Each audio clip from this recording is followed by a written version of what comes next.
ദൈവതിരുനാമത്തിന് മഹത്വമുണ്ടാവട്ടെ. Bible reading പ്രോഗ്രാമിൽ സംബന്ധിക്കുന്ന ഏവർക്കും കർത്തൃനാമത്തിൽ സ്നേഹവന്ദനം. 2 രാജാക്കന്മാർ 14-ാം അധ്യായം നമ്മളിന്ന് വായിക്കുന്നു. യൂദാദേശത്തിൻ്റെ രാജാവായ അമസ്യ ഭരണമേൽക്കുന്നു. 25 വയസ്സുള്ളവനായി അദ്ദേഹം ഭരണമേറ്റു. 29 വർഷം അദ്ദേഹം രാജ്യം ഭരിച്ചു. ദൈവം മുൻപാകെ നീതിയായിട്ടുള്ള കാര്യങ്ങളൊക്കെ അമസ്യ ചെയ്തു. എങ്കിലും ദാവീദിനെ പോലെ ആയില്ല എന്ന് നമ്മൾ വായിക്കുന്നു. കാരണം അദ്ദേഹം പൂജാഗിരികളെ ഇല്ലാതാക്കുകയോ മറ്റ് പ്രതിഷ്ഠകളെ നീക്കം ചെയ്യുകയോ ചെയ്തില്ല. ഇതിനു മുമ്പ് നമ്മൾ ചിന്തിച്ചതുപോലെ രാജാക്കന്മാരുടെ കാലങ്ങളിലൊക്കെ അവർ അതിനെ പ്രോത്സാഹിപ്പിച്ചു.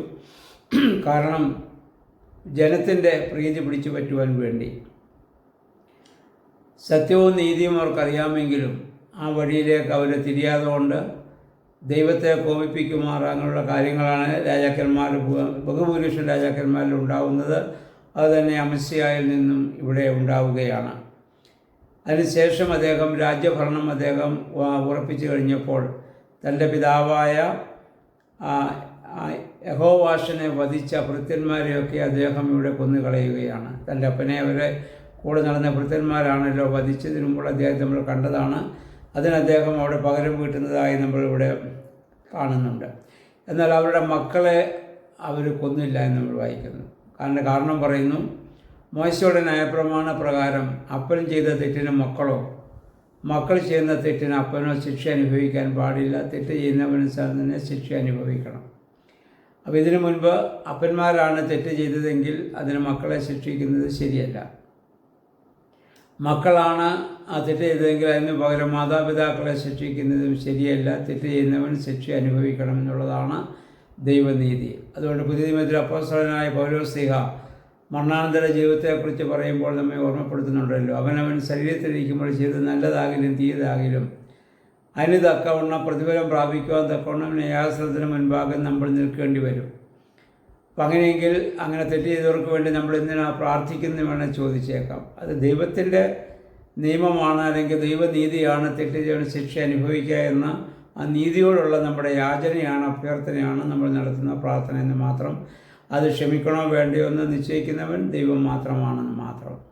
അതുകൊണ്ട് ഇവിടെ പറയുന്നു, അദ്ദേഹം മക്കളെ അവരുടെ സന്തതികളെ കൊല്ലാതെ കൊണ്ട് അദ്ദേഹം തെറ്റ് ചെയ്തവരെ മാത്രം അമസ്യാവ് ഇവിടെ ശിക്ഷിക്കുന്നതായി നമ്മൾ കാണുന്നുണ്ട്. ഇനി 8 വാക്യങ്ങൾ വായിക്കുമ്പോൾ ഈ അമസ്യ ഇസ്രായേൽ രാജാവായ യഹോവാഷുമായി ഒരു കൂടിക്കാഴ്ച നടത്തുന്നുണ്ട്. കൂടിക്കാഴ്ച അദ്ദേഹം നടത്തിയിട്ട് പറഞ്ഞു, നിൻ്റെ പുത്രി എൻ്റെ മകനെ കൊണ്ട് വിവാഹം നീ കഴിപ്പിക്കുക. നിനക്ക് ലഭിച്ച രാജ്യത്തിൽ സന്തുഷ്ടനായി നീ ജീവിക്കുക, അതിൽ കൂടുതൽ നീ ആഗ്രഹിക്കാൻ പാടില്ല എന്നൊക്കെ പറയുന്നു. പക്ഷേ ആ പറഞ്ഞത് നീ അങ്ങനെ ഏദോമിനെ തകർത്തതിൽ നീ അഹങ്കരിക്കേണ്ട, നിനക്ക് കിട്ടിയ പ്രശസ്തി കൊണ്ട് നീ അടങ്ങിയിരിക്കുക എന്നൊക്കെ അദ്ദേഹം പറഞ്ഞു. അത് കേട്ട യഹോവാഷ് യുദ്ധത്തിനിവിടെ വീണ്ടും ഒരുങ്ങുന്നു. അപ്പം അതോടുകൂടി യഹൂദാദേശത്തെ രാജാക്കന്മാരും ജനങ്ങളും അവിടുന്ന് തോറ്റോടുന്നതായി നമ്മൾ വായിക്കുന്നുണ്ട്. എന്നിട്ട് അവരെ ഈ അമസ്യായെ ബന്ധിച്ച് അവിടെ യെരൂശലേമിൽ അവിടെ കൊണ്ടുവരുന്നു. അതിൻ്റെ മതിലുകളൊക്കെ ഇടിച്ചു നിരത്തുന്നു. ദേവാലയത്തിൽ കയറി സ്വർണം വെള്ളികളും അതുപോലെയുള്ള പാത്രങ്ങളൊക്കെ അവരവിടെ നിന്ന് കൈക്കലാക്കുന്നതായി നമ്മളിവിടെ വായിക്കുകയാണ്. പിന്നെ 14 വാക്യം നമ്മൾ വായിക്കുമ്പോൾ പിന്നീട് ഈ യഹോവാഷിൻ്റെ മരണം, അദ്ദേഹത്തിൻ്റെ പുത്രൻ ജെറോബോവാം പിന്നീട് ഭരണമേൽക്കുന്നതായി നമ്മൾ വായിക്കുന്നു. പിന്നീട് നമ്മൾ താഴോട്ട് വായിക്കുമ്പോൾ അമസ്യായും പിന്നീട് വധിക്കപ്പെടുകയാണ്. തങ്ങളുടെ പിതാക്കന്മാരോട് ചേരുന്നതായി നമ്മൾ ഇവിടെ വായിക്കുന്നു.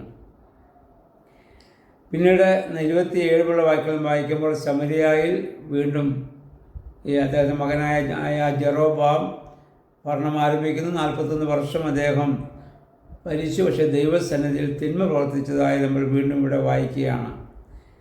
ഇതിനു ശേഷം ഇസ്രായേൽ ജനത്തിൻ്റെ ആ ദുരിതം കഠിനമെന്ന് യഹോവയായ ദൈവം കണ്ടു. അവർ ചെയ്യുന്ന തെറ്റിനനുസരിച്ച് ദൈവം അവർക്ക് ശിക്ഷ കൊടുക്കുന്നുണ്ട്. വീണ്ടും അവരെല്ലാം ഇല്ലാതാകുമ്പോൾ യഹോവയ്ക്ക് കാരണം തോന്നുന്നു. കാരണം ദാവീദിനോട് ചെയ്തതായ ആ വാഗ്ദത്തം, നിൻ്റെ ആ ഒരു സന്തതി ഞാൻ ശേഷിപ്പിക്കുമെന്നുള്ള കൊടുത്തതായ വാഗ്ദത്തം നിറവേറ്റുവാൻ തക്കവണ്ണം ദൈവത്തിൻ്റെ കാരുണ്യം വീണ്ടും ഇവിടെ കാണുന്നുണ്ട്. ഈ ചരിത്രമൊക്കെ പഠിക്കുമ്പോൾ നമ്മുടെ ജീവിതത്തിൽ നിന്ന് വ്യത്യസ്തമാണോ എന്ന് നമ്മൾ ചിന്തിക്കേണ്ടതാണ്.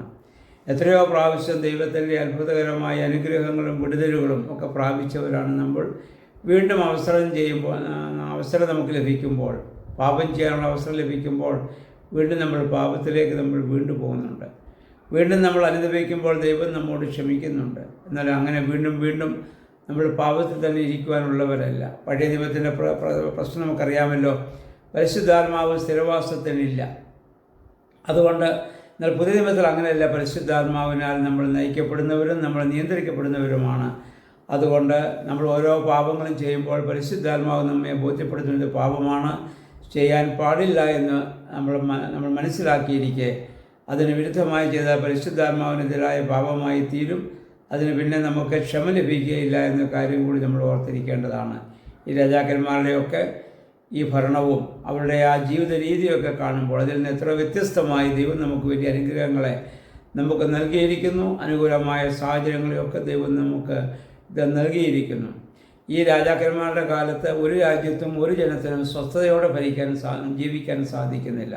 എപ്പോഴും യുദ്ധവും യുദ്ധഭീതിയും അങ്ങനെയുള്ളതായ പ്രതിസന്ധി ഘട്ടങ്ങളിലൂടെയൊക്കെയാണ് അവർ കടന്നുപോയിക്കൊണ്ടിരിക്കുന്നത്. ദാരിദ്ര്യവും കഷ്ടതകളും ദുരിതങ്ങളും ഒക്കെ അവർക്കുണ്ട്. എന്നാൽ ദൈവം അതിൽ നിന്നൊക്കെ വിടുവിക്കുമ്പോൾ വീണ്ടും പാപത്തിലേക്ക് അവർ വീണ്ടും വീണു പോകുന്നതായി നമ്മൾ കാണുന്നു. നമ്മുടെ ജീവിതത്തിലും പലപ്പോഴും ഇതൊക്കെയാണ് സംഭവിക്കുന്നത്. അങ്ങനെ സംഭവിക്കാതെ പരിശുദ്ധാത്മാവിന് വിധേയമായി ആ പരിശുദ്ധാത്മാവിൻ്റെ നിയന്ത്രണത്തിൽ ജീവിക്കാൻ നമുക്ക് ശ്രമിക്കാം. ദൈവമേ പരിശുദ്ധാത്മാവേ, അത് ഞങ്ങളെ ശക്തീകരിക്കണമെന്ന് ഞങ്ങൾക്ക് പ്രാർത്ഥിക്കാം. ദൈവത്തിന് നമ്മെ എല്ലാവരെയും സഹായിക്കുമാറാകട്ടെ.